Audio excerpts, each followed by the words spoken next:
नमस्कार, good morning. Times now Bharat देख रहे हैं आप और आपके साथ मैं हूं दीपिका यादव। सुबह के 7 बज चुके हैं और वक्त है आज की 7 बड़ी खबरों का जो दिन भर छाई रहेंगी। आज की जो सबसे बड़ी खबर है वो ये कि प्रधानमंत्री नरेंद्र मोदी आज संसद में राष्ट्रपति के अभिभाषण से जुड़े धन्यवाद प्रस्ताव चर्चा का जवाब देंगे। प्रधानमंत्री मोदी इस दौरान उन तमाम सवालों के जवाब देंगे जो कि बहस के दौरान विपक्ष ने उठाए हैं। दूसरी बड़ी खबर भी संसद से ही जुड़ी रहेगी, जिसमें गृह मंत्री अमित शाह ओवैसी पर हुए जानलेवा हमले को लेकर के आज संसद में बयान देने वाले हैं। सदन के सभी सदस्यों को इस बारे में विस्तृत जानकारी दी जाएगी। इनके अलावा प्रधानमंत्री मोदी आज यूपी के सियासी समर में भी जुटेंगे और बिजनौर में पहली फिजिकल रैली करने वाले हैं। इधर भारतीय जनता पार्टी के तमाम दिग्गज नेता प्रचार अभियान में जुटेंगे। सीएम योगी आदित्यनाथ, रक्षा मंत्री राजनाथ सिंह सहित पार्टी के सभी बड़े नेता प्रचार की कमान संभाले हुए हैं और विपक्ष में भी किसी तरह से पीछे नहीं है। इसमें अखिलेश यादव, जयंत चौधरी आज एक बार फिर से पश्चिमी यूपी की सीटों पर वोटरों से संवाद करने वाले हैं। एक और खबर जो सुर्खियों में जगह बनाएगी आज, वो होगी आरएसएस प्रमुख मोहन भागवत का बयान। मोहन भागवत ने बीते दिनों धर्म संसद में दिए गए भड़काऊ भाषण पर ऐतराज जताया और इनके अलावा आज से दिल्ली, उत्तर प्रदेश और बिहार में स्कूल फिर से अनलॉक हो रहे हैं।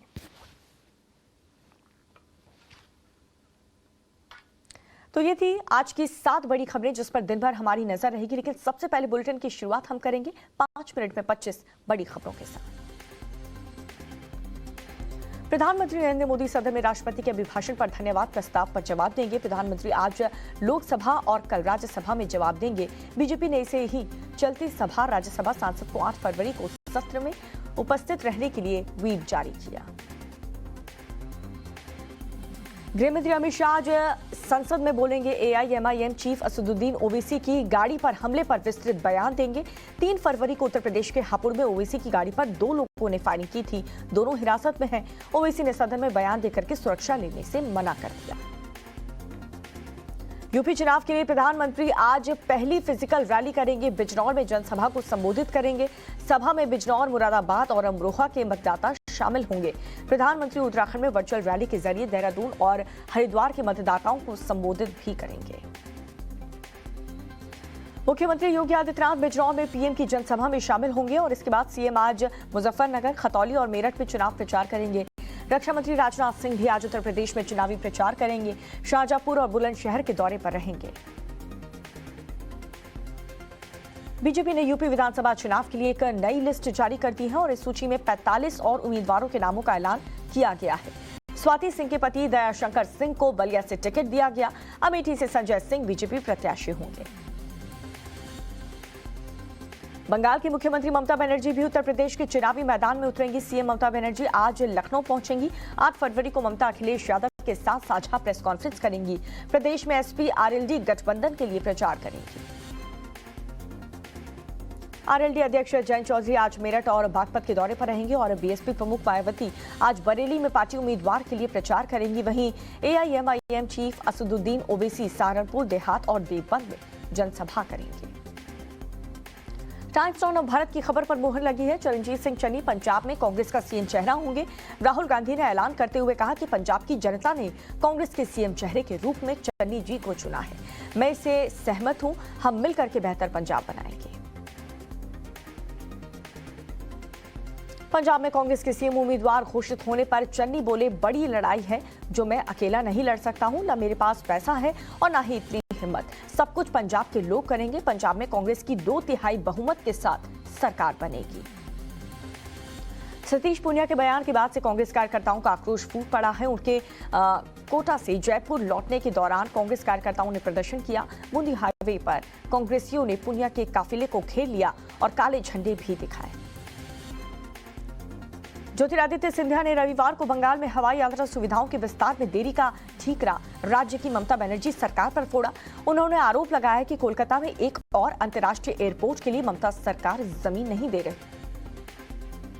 आंध्र प्रदेश के अनंतपुर जिले में रविवार को एक सड़क हादसे में 9 लोगों की मौत हो गई। जान गंवाने वाले सभी लोग रिश्तेदार थे। पुलिस ने बताया कि सभी एसयूवी कार में सवार होकर के पड़ोसी राज्य कर्नाटक के बेल्लारी से अपने पैतृक गांव लौट रहे थे और इसी दौरान एक तेज रफ्तार लॉरी उनकी कार में जा घुसी। उत्तर प्रदेश के सुल्तानपुर में बड़ा हादसा हुआ। पूर्वांचल एक्सप्रेसवे पर एक कार डिवाइडर से टकरा गई। एक्सीडेंट के कारण धमाका हुआ और कार में आग लग गई। आग इतनी भयानक थी कि कार में बैठे 3 लोगों को बाहर निकलने का मौका नहीं मिला और वो जिंदा ही जल गए। राजस्थान के बाड़मेर में 35 करोड़ की नशे की खेप को पुलिस और सीमा सुरक्षा बल के जवानों ने जब्त कर लिया है। पुलिस और एसएसबी को मुखबिर की सूचना पर कार्रवाई की। पुलिस और एसएसबी के गांव से 14 किलो हेरोइन भी मिली है, जिसकी इंटरनेशनल मार्केट में कीमत 35 करोड़ रुपए बताई जा रही है। अब सिंगल डोज में ही कोरोना का खात्मा हो जाएगा। देश में नोवल वैक्सीन स्पुतनिक लाइट को इमरजेंसी इस्तेमाल की मंजूरी मिल चुकी है। केंद्रीय स्वास्थ्य मंत्री मनसुख मंडाविया ने ट्वीट करके इस बात की जानकारी दी। जम्मू कश्मीर के गुलमर्ग में इग्लू कैफे शुरू किया गया है। 37.5 फीट ऊंचा ये इग्लू कैफे बनने में करीब 2 महीने लगे। कैफे के एक सदस्य ने कहा कि हमने दुनिया का सबसे बड़ा इग्लू कैफे बनाने की कोशिश की है। भारत रत्न लता मंगेशकर पंचतत्व में विलीन हुई। रविवार को छोटे भाई हृदयनाथ ने लता दीदी को मुखाग्नि दी। आज भतीजे आदिनाथ मंगेशकर मुंबई के शिवाजी पार्क से अस्थियां लेकर के लता दीदी के आवास प्रभु कुंज जाएंगे। लता दीदी के निधन पर केंद्र सरकार ने देश में 2 दिन का राष्ट्रीय शोक घोषित किया। भारत रत्न लता मंगेशकर के सम्मान में राष्ट्रपति भवन और संसद भवन समेत सभी प्रमुख इमारतों पर तिरंगा आधा झुका रहेगा। महान गायिका लता मंगेशकर को श्रद्धांजलि देने के बाद आज उनके सम्मान में राज्यसभा और लोकसभा की कार्रवाई 1-1 घंटे के लिए स्थगित की जाएगी। सभापति वेंकैया नायडू सुरसामग्री लता मंगेशकर के निधन पर शोक संदेश पढ़ेंगे। प्रधानमंत्री मोदी लता मंगेशकर की अंतिम यात्रा में शामिल हुए। अंतिम संस्कार से पहले शिवाजी पार्क में दीदी को श्रद्धांजलि दी थी। शिवाजी पार्क में लता दीदी की अंतिम यात्रा के दौरान प्रधानमंत्री और सीएम उद्धव ठाकरे साथ दिखे। अहमदाबाद में वेस्टइंडीज के खिलाफ वनडे मैच में भारतीय दल ने लता मंगेशकर को श्रद्धांजलि दी। मुकाबला शुरू होने से पहले सभी खिलाड़ी और स्पोर्ट्स स्टाफ ने लता दीदी के सम्मान में 2 मिनट का मौन रखा। 3 मैचों की सीरीज से पहले वनडे में भारत की जीत। टीम इंडिया ने अपने 1000वें वनडे मुकाबले में 6 विकेट से वेस्ट इंडीज को मात देकर के 1-0 से बढ़त बना ली है।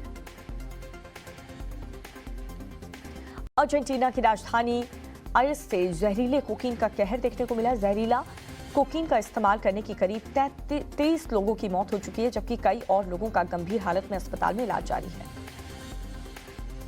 जर्मनी की फेमस ऑटोबान ब्रिज ढह गई है। तकनीकी खामियों की वजह से प्रशासन से पुल को गिराया और ब्रिज 70 फुट ऊंचा और 785 मीटर लंबा हुआ करता था। 55 साल पुराने इस पुल को गिराने में 120 किलोग्राम विस्फोट का इस्तेमाल किया गया। मैड्रिड में लोगों ने कोविड प्रतिबंधों और वैक्सीनेशन को अनिवार्य लिए जाने का विरोध किया है। लोगों ने सड़कों पर उतर करके सरकार के इस फैसले के खिलाफ प्रदर्शन किया। और चलिए इस बीच एक बड़ी खबर आपको बता दें, जिसमें प्रधानमंत्री नरेंद्र मोदी आज संसद में राष्ट्रपति के अभिभाषण से जुड़े धन्यवाद प्रस्ताव पर बहस का जवाब देंगे। प्रधानमंत्री का ये जवाब आज लोकसभा में होगा और इस दौरान प्रधानमंत्री मोदी विपक्ष के सभी सवालों का जवाब देंगे।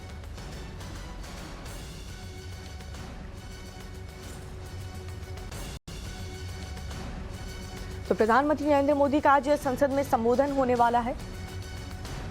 धन्यवाद प्रस्ताव पर आज प्रधानमंत्री नरेंद्र मोदी जवाब देंगे। हर एक मुद्दे पर जवाब आज प्रधानमंत्री देंगे। राष्ट्रपति के अभिभाषण से जुड़े धन्यवाद प्रस्ताव पर बहस का जवाब प्रधानमंत्री नरेंद्र मोदी आज देंगे।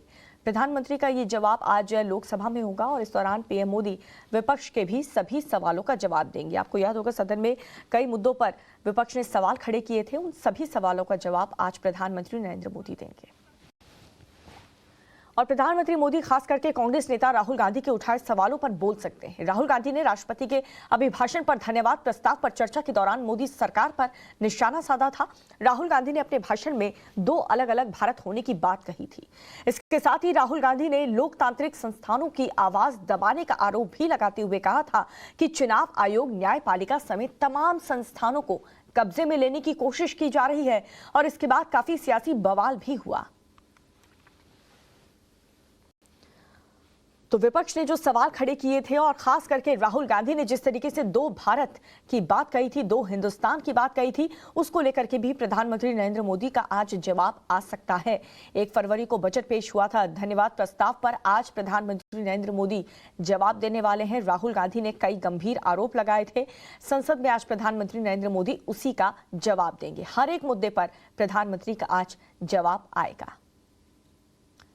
तो राहुल गांधी ने कई गंभीर आरोप लगाते हुए अपने भाषण में दो अलग अलग भारत होने की बात कही थी, जिसको लेकर के काफी बवाल भी मचा था, राजनीति भी हुई थी, सियासी गर्मा गई थी। लेकिन इसके साथ ही राहुल गांधी ने लोकतांत्रिक संस्थानों की आवाज दबाने का आरोप लगाया था सरकार पर कि चुनाव आयोग, न्यायपालिका समेत तमाम संस्थानों को कब्जे में लेने की कोशिश की जा रही है। और इसके बाद काफी सियासी बवाल हुआ, जिस पर प्रधानमंत्री आज जवाब देंगे।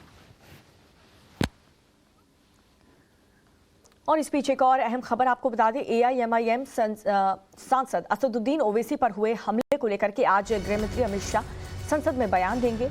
लोकसभा में शाह पूरे मामले को लेकर के विस्तृत जानकारी देंगे। सदन के अंदर केंद्रीय मंत्री पीयूष गोयल ने इस बारे में जानकारी दी थी, तो जिसको लेकर के गृहमंत्री अमित शाह आज लोकसभा में इस पूरी घटना को लेकर के जानकारी देंगे। AIMIM सांसद असदुद्दीन ओवैसी पर हमले को लेकर के आज गृह मंत्री अमित शाह सदन में बयान देने वाले हैं। संसद में लोकसभा में शाह पूरे हमले को लेकर के विस्तृत जानकारी देंगे।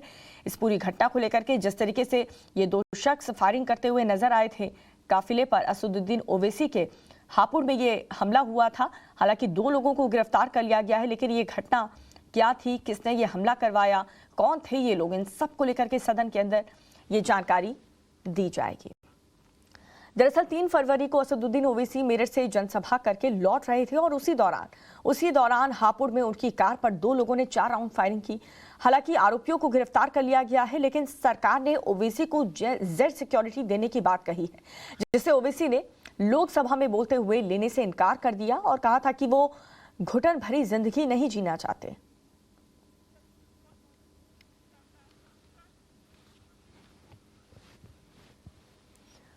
और इस बीच एक और बड़ी खबर, कोरोना के कम होते मामलों को देखते हुए कई राज्य में आज से स्कूल खुल गए हैं। राजधानी दिल्ली, उत्तर प्रदेश और बिहार में आज से बच्चे स्कूल जा सकेंगे।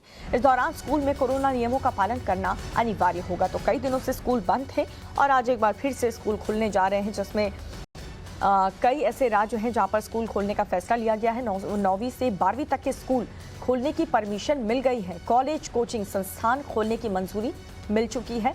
वजह यही है क्योंकि कोरोना के जो केसेस हैं उनमें काफ़ी गिरावट दर्ज की गई है और इसीलिए दिल्ली, उत्तर प्रदेश, बिहार में सरकार ने फैसला लिया है कि स्कूल खोल दिए जाएं। 9वीं से 12वीं तक के स्कूल खोल दिए जाएंगे। वहीं कोविड प्रोटोकॉल का स्कूल प्रशासन को पालन करना होगा। स्कूल जा सकेंगे बच्चे। दिल्ली में कॉलेज, कोचिंग सब कुछ खुल जाएगा। उत्तर प्रदेश की बात करें तो 9वीं से 12वीं तक के स्कूल खोलने की इजाजत दे दी गई है। उत्तर प्रदेश के कॉलेजों में आज से स्टूडेंट्स जाने लगेंगे। तो बात करें अगर राजधानी दिल्ली की, तो आज से 9वीं से लेकर के 12वीं तक की क्लासेस लगेंगी और साथ ही कॉलेज और कोचिंग इंस्टीट्यूट खोलने को भी केजरीवाल सरकार ने परमिशन दे दी है। यूपी में भी 9वीं से 12वीं तक के क्लासेस के स्टूडेंट्स स्कूल जा सकेंगे।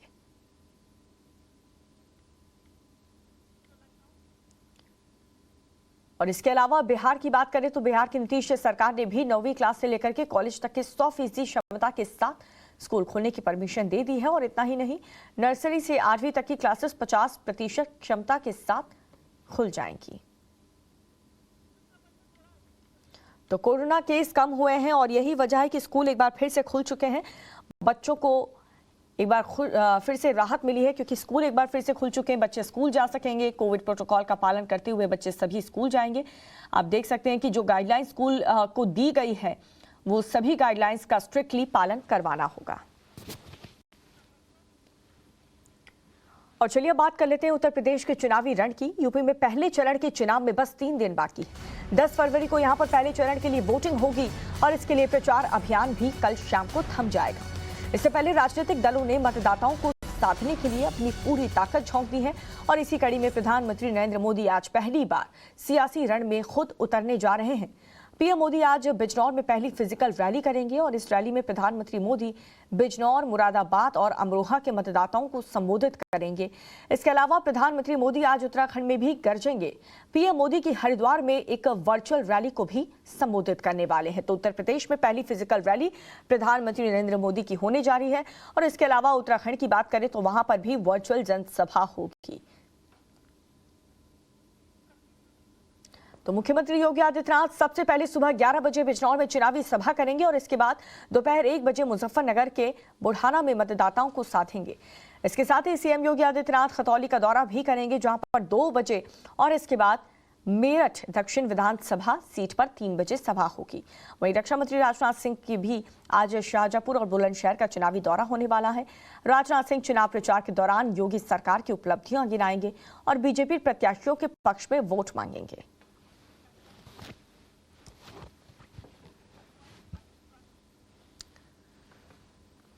और यूपी में सत्ताधारी बीजेपी को चुनौती दे रहे समाजवादी पार्टी के अध्यक्ष अखिलेश यादव भी लगातार प्रचार अभियान में जुटे हुए हैं। आज अखिलेश यादव का सहारनपुर दौरे का कार्यक्रम रखा गया है। वहीं राष्ट्रीय लोक दल के अध्यक्ष जयंत चौधरी मेरठ और बागपत की विधानसभा सीटों पर प्रचार करेंगे। तो एक तरफ प्रधानमंत्री नरेंद्र मोदी और योगी आदित्यनाथ, तो दूसरी तरफ विपक्ष के बड़ा चेहरा अखिलेश यादव और साथ ही जयंत चौधरी भी आज मेरठ और बागपत की विधानसभा सीटों पर जयंत चौधरी संबोधन करने वाले हैं। आज अखिलेश यादव का सहारनपुर दौरा है, वहां पर कार्यक्रम होना है। वहां से आज क्या कुछ अखिलेश यादव कहते हैं, ये देखना दिलचस्प होगा। वहीं राष्ट्रीय लोकदल के अध्यक्ष जयंत चौधरी मेरठ और बागपत की विधानसभा सीटों पर प्रचार करेंगे। और वहीं यूपी की सत्ता में वापसी की कोशिश में जुटी मायावती भी अब चुनावी समर में पूरी तरह से एक्टिव नजर आ रही हैं। मायावती लगातार चुनावी सभाएं कर रही हैं और आज बरेली में बीएसपी सुप्रीमो मायावती की जनसभा होगी। तो वहीं यूपी की राजनीति में अपने लिए जमीन की तलाश में पहुंचे एआईएमआईएम प्रमुख असदुद्दीन ओवैसी भी प्रचार अभियान में कोई कसर बाकी नहीं छोड़ रहे। ओवैसी आज सहारनपुर देहात और देवबंद सीट पर प्रचार अभियान में शामिल होंगे। तो ये अलग अलग जगहों पर अलग अलग दिग्गज नेताओं का चुनाव प्रचार अभियान होगा, जिसमें योगी आदित्यनाथ से लेकर के प्रधानमंत्री नरेंद्र मोदी, अखिलेश यादव, मायावती और साथ ही रक्षा मंत्री राजनाथ सिंह भी होंगे। तो उत्तर प्रदेश की पॉलिटिक्स से बड़ी खबर, बीजेपी ने 45 उम्मीदवारों की एक नई लिस्ट जारी की है, जिसमें मंत्री स्वाति सिंह सरोजनी नगर से भले बेटिकट रह गई हो, लेकिन उनके पति दयाशंकर सिंह को बलिया शहर से टिकट मिल चुका है। अमेठी से मौजूदा विधायक गरिमा सिंह का टिकट कट गया है। गरिमा की जगह उनके पति संजय सिंह को बीजेपी ने उम्मीदवार बनाया। पडरौना से आरपीएन सिंह के साथ बीजेपी का दामन थामने वाले मनीष जायसवाल को भी बीजेपी ने टिकट दे दिया है। तो ये 45 नए नाम भारतीय जनता पार्टी की तरफ से रिलीज किए गए हैं, जिसमें कई चौंकाने वाले नाम भी सामने आ रहे हैं, लेकिन कई लोगों का टिकट भी कटा है। स्वाति सिंह सरोजनी नगर से उन्हें टिकट नहीं दिया, लेकिन उनके पति दयाशंकर जो लगातार मांग कर रहे थे कि उन्हें टिकट दिया जाए, उन्हें बलिया से टिकट दे दिया गया है। अमेठी से मौजूदा विधायक गरिमा सिंह का टिकट कट गया है और गरिमा की जगह उनके पति संजय सिंह को ही बीजेपी ने उम्मीदवार बनाया है। पडरौना से बात करें तो आरपीएन सिंह के साथ बीजेपी का दामन थामने वाले मनीष जायसवाल को बीजेपी ने मौका दिया है। तो ये 45 उम्मीदवारों की नई लिस्ट उत्तर प्रदेश में भारतीय जनता पार्टी की तरफ से जारी की गई है। मंत्री स्वाति सिंह के पति दयाशंकर सिंह को टिकट दिया गया है। बीजेपी ने दयाशंकर को बलिया से उम्मीदवार बनाया है। स्वाति सिंह का टिकट कट चुका है। पहली लिस्ट में जब लास्ट लिस्ट आई थी उसमें साफ हो गया था कि स्वाति सिंह का टिकट कट चुका है, उन्हें कहीं से भी चुनाव नहीं लड़वाया जा रहा, लेकिन उनके पति का भी टिकट उस वक्त कट गया था, ऐसा लग रहा था। लेकिन जब ये नई लिस्ट आई, 45 उम्मीदवारों की नई लिस्ट जारी की गई, उसमें स्वाति सिंह के पति दयाशंकर सिंह को टिकट मिल चुका है।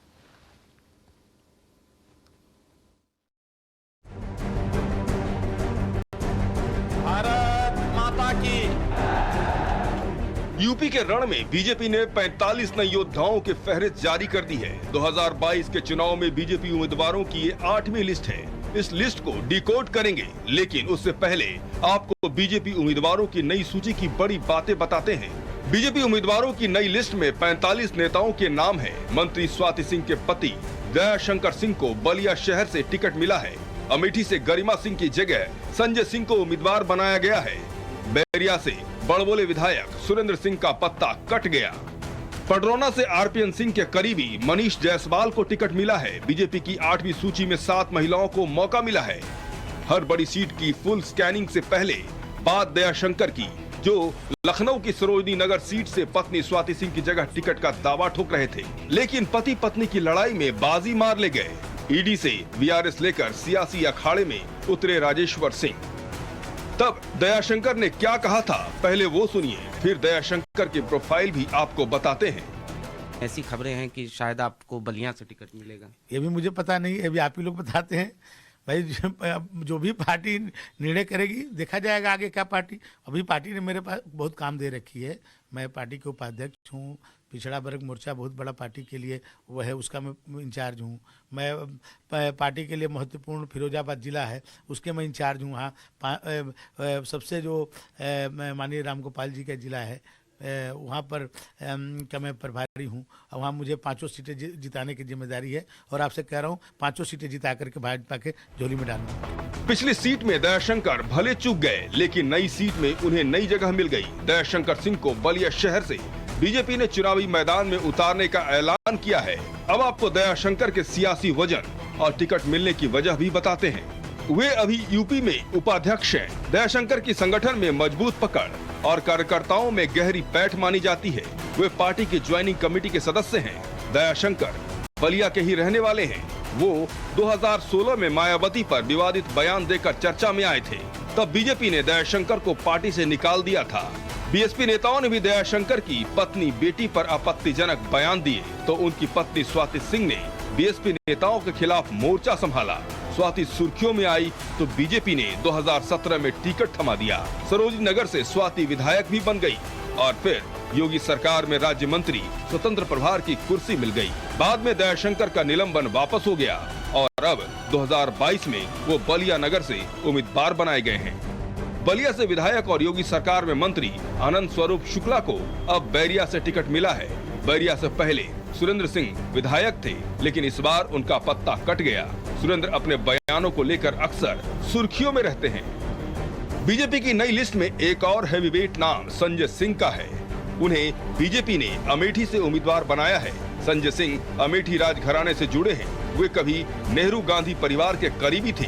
2017 में संजय सिंह कांग्रेस में थे, तब बीजेपी ने संजय की पहली पत्नी गरिमा सिंह को उम्मीदवार बनाया था, जबकि कांग्रेस से उनकी दूसरी पत्नी अमिता सिंह मैदान में थी। उस चुनाव में अमिता सिंह पर गरिमा सिंह भारी पड़ी।